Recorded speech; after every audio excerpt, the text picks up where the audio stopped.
To understand the Cree people of Northern Quebec is to understand their relationship with the land. Well, you know, the Cree people have lived here for thousands of years. Hunting, fishing, trapping as a way of life. Former Deputy Grand Chief of the Cree in this region, Kenny Blacksmith, knows his people and their history well. Ask any elder about their experiences and their memories of the land. They will tell you that every bend of the river has a story to tell. Every valley, every mountain, every landscape on the land has something to give of what happened back in the old days.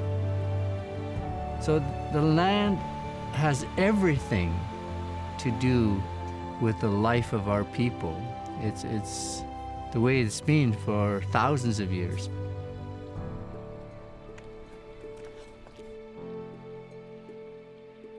With their identity so closely tied to the land, it became clear to Kenny Blacksmith what kind of solution was needed to deal with the social issues that Aboriginal youth were facing.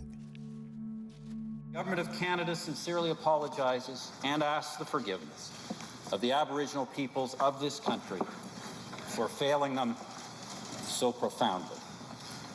After the Canadian government officially apologized in 2008 for the abuses Indigenous people suffered in its residential schools, Kenny knew it was time for healing. He met with various leaders discussing a vision for the future. One of these leaders was Chief Reggie Neposh. We do have a lot of social issues that we have to deal with in the community. And like some of these young people are dealing with drugs, alcohol, broken marriages, and these are things that we've experienced. It was during this conversation with Chief Reggie that Kenny's vision for troubled young people became evident. Let's gather the youth, let's take them away from the community into a land-based setting. We would try and just build on the best of the past, which is caribou hunting, moose hunting, those kind of experiences.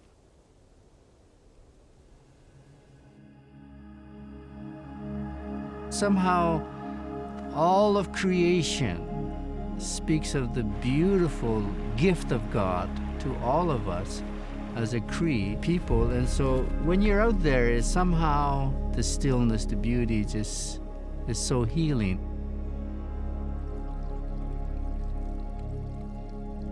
Using a model called appreciative inquiry, Kenny's hope was that after spending time connecting with the land, the youth would be open to discussion within a safe environment.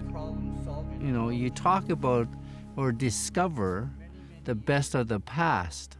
So you build on storytelling, you build on memories that gave them hope, that gave them excitement. Tonight, what we want to do is we want to do something different. It's called appreciative inquiry. Among the youth that agreed to come was Gina.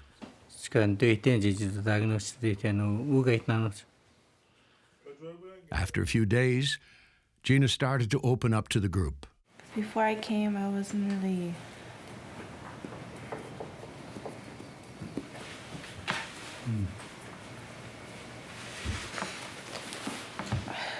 I was falling into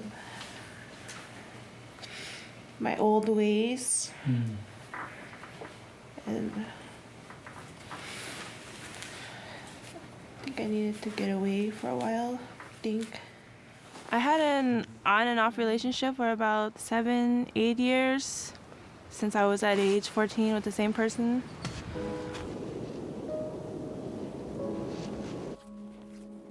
I guess I was abused by him most of the time. And past couple years, it was really bad. Got to the point where I was being abused while I was pregnant. One day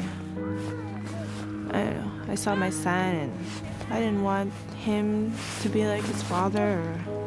I just quit it, and I think that's something that changed my life a lot. Waptek magnetskeken guys netsminjuta. Yeah, because it helps. It helped me. It's not often that a young person would start to share all those personal feelings, and you begin to see her, cry, and you can see that tenderness. Just one time to completely heal. But at the same time, you got to see her laugh, and you got to see that sparkle in her eyes. No voice to tell us what to do or how to do it. She has a vision for her future. She is trying so hard and trying really hard to change for being a single mother, trying to raise her child in the right way. I know she can do it. I have a lot of faith in her. Not drinking is good. I think when I go back, I'll have a clear mind for sure. I want to finish school and figure out my career, and become successful, financially stable, so I can take care of my son and give him everything he needs and give him a good life.